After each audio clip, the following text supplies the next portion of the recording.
Congrats! You finished all your speeches and all your evaluations in the program.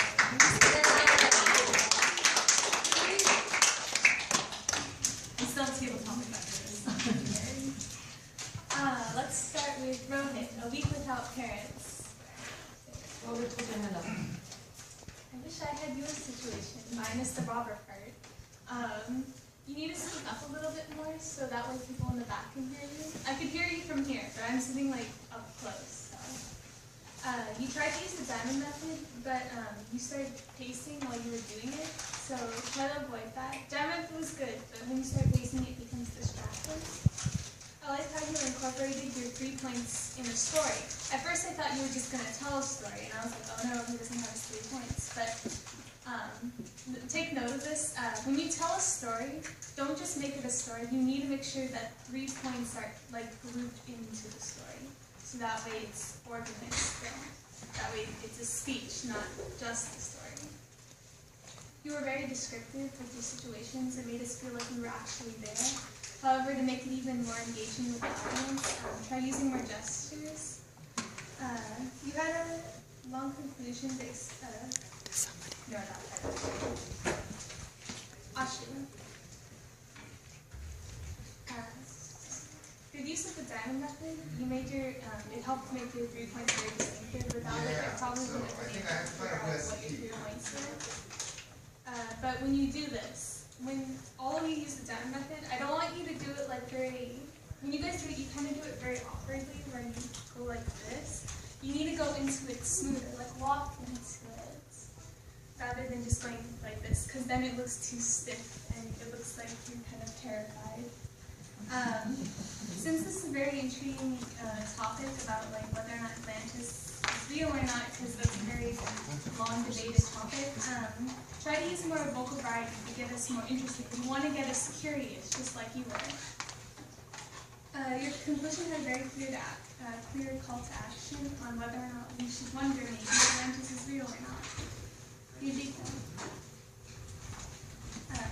Your speech, mind copy. You also need to stop pacing. It becomes distracting. But you were very loud and clear. It was very, being off a confident vibe, which is very good. You had good eye contact, and you did scan the room, so that way it felt like everyone was getting your speech. You did great involving us in your speech. You made it more interesting in the speech when you explained how it benefited us too. Like, not just how you liked it, but how we can all like it. So now we're like, oh, maybe we should do this too. I want to hear more about your speech. Good job restating your 3 points in the end. Like, in impromptu speaking, did you state everything before you give your conclusion? That way you have a recap of what did you just hear.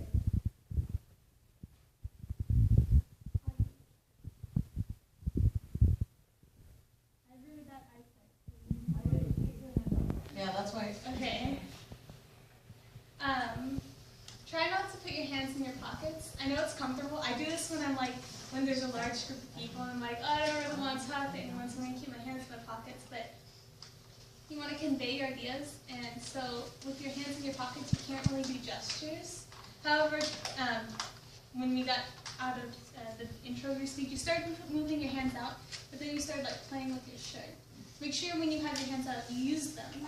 So, you had good memorization of your speech, no notes. When I was in your grade, I couldn't memorize things in my life, so good job. Try to scan the room more. I noticed that you look up, but only straight forward. I don't think I ever got you eye contact with you though. So try to look around the room more. So that way you're talking to everyone.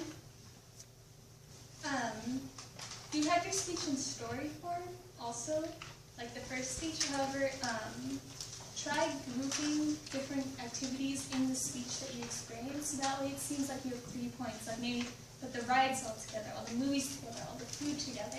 So that way it's not too scattered and kind of confusing on what your points were. Shreya. Mysteries of the Bermuda Triangle. Congrats on the notes.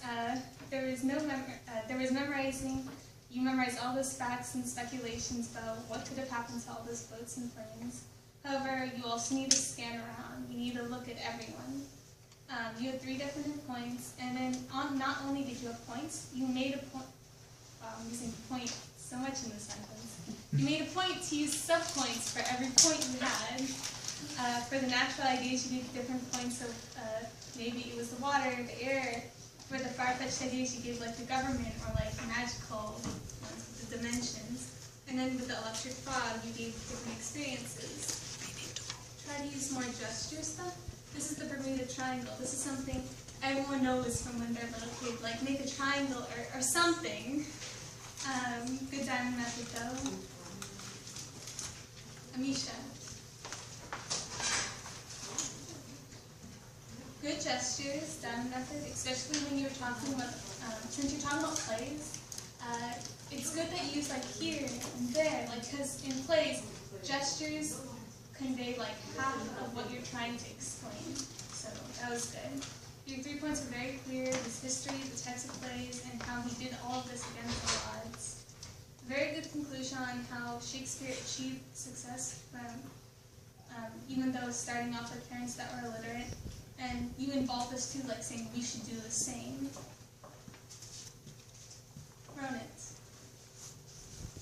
Sailing. Try not to lean back and forth. That's a common pacing problem, but it can be easily fixed by everyone just keep your feet planted on the ground firmly. So that's good. And if you have the urge to do it, just keep your hands by your sides if you have to.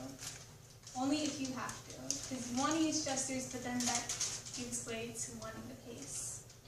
You might want to put your pictures down next time, so that way you can use your gestures more rather than having to hold your pictures. I also noticed hidden notes. It's okay to have notes, but when you have the notes, I noticed it was like half a page, so that would have been better to hold, so you could have used gestures. You had good organization of points, starting with past, present, future. That's a good chronological order.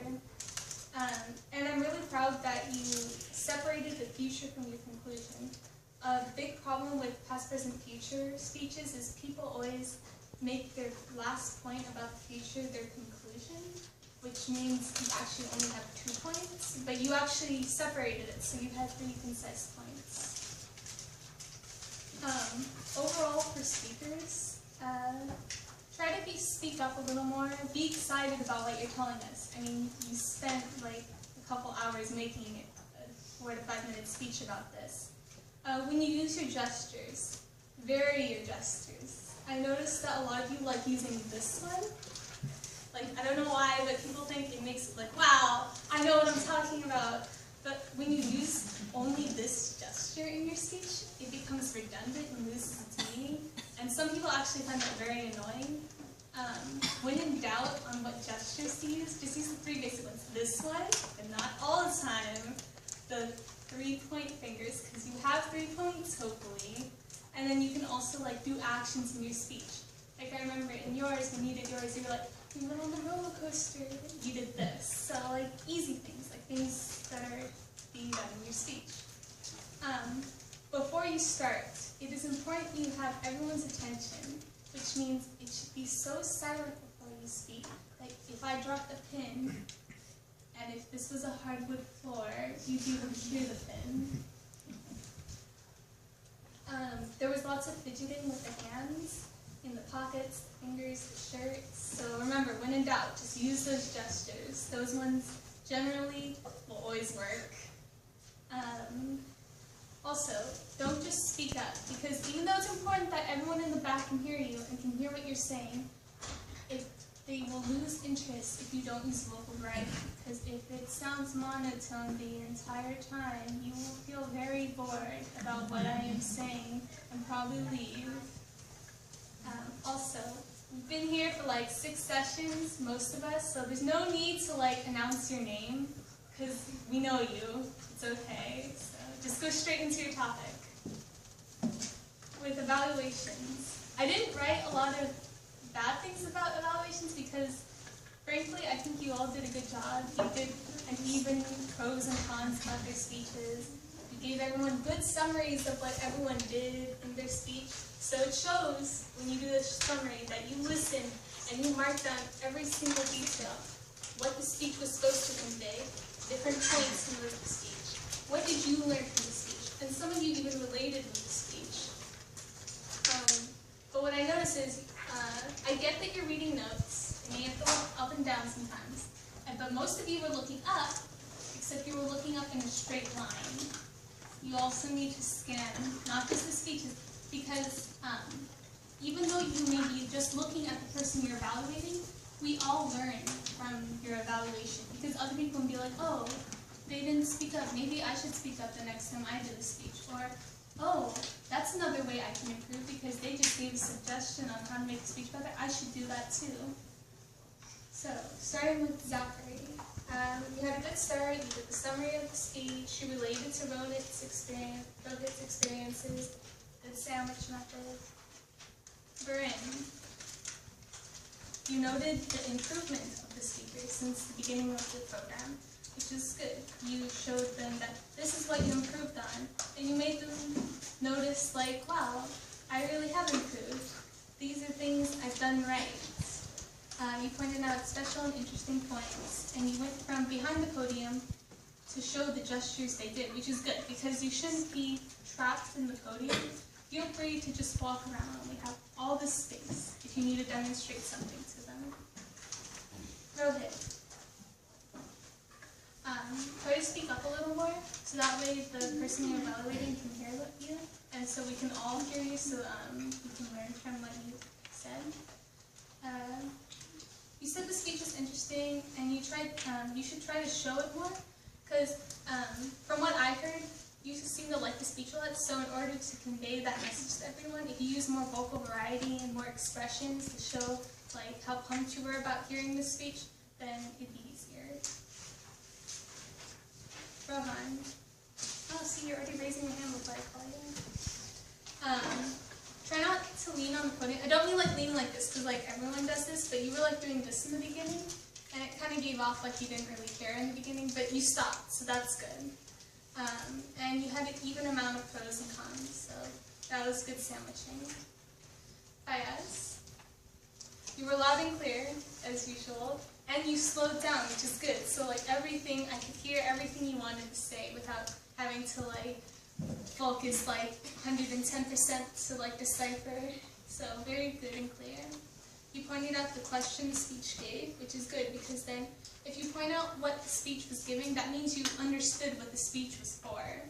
Because when you hear a speech and you say, oh, you did good gestures and vocal variety, you're not really listening to what the speech is. But if you say what, like, a call to action or like the point of it, it shows that they were clear enough to understand, for the audience to understand, like, the importance of the speech. Speaking. Good. You weren't behind the podium, but if you're not behind the podium, you need to either use gestures. I know that you showed a demonstration, but for most of the time you were just standing here. So if you're going to do that, use gestures. Otherwise, you can just stay here until you do your demonstration. Gerard. Good, noticing the organization in the speech, and you notice the Dan method. Yeah. I just want to, before we finish with evaluations, remember, don't be afraid to give suggestions. It doesn't have to be all positive, because this is a learning environment. And if you don't learn anything when you just hear good things. Like on a test, if you get everything perfect, you don't learn anything from it. But if you get things wrong on a test, you learn something from that. I'm not saying you should like get 50% on your tests, because that's just terrible. But what I'm saying is you learn from your mistakes. And in order for them to know they have mistakes, you need to tell them they have it.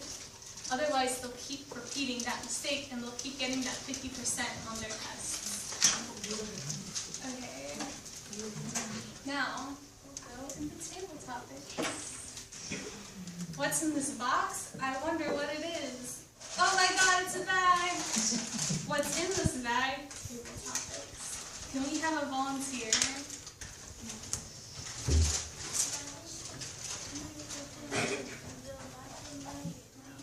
He's going to pick an object from this bag, but he can't show it to you. He has to put it in the box, and he can look at it from here. But the goal of what he's going to do, he's going to describe the object to you, and hopefully by the end, you will be able to guess what it is he has picked out. That is your goal. You need to describe the object enough for people to know what it is. And I don't want cheating. If you get an animal, you cannot make the noise of that animal, because that is a dead giveaway. You need to describe it. What color is it? What does it eat? Where do you normally find it? Most of these are animals, so that's why I said that. Okay.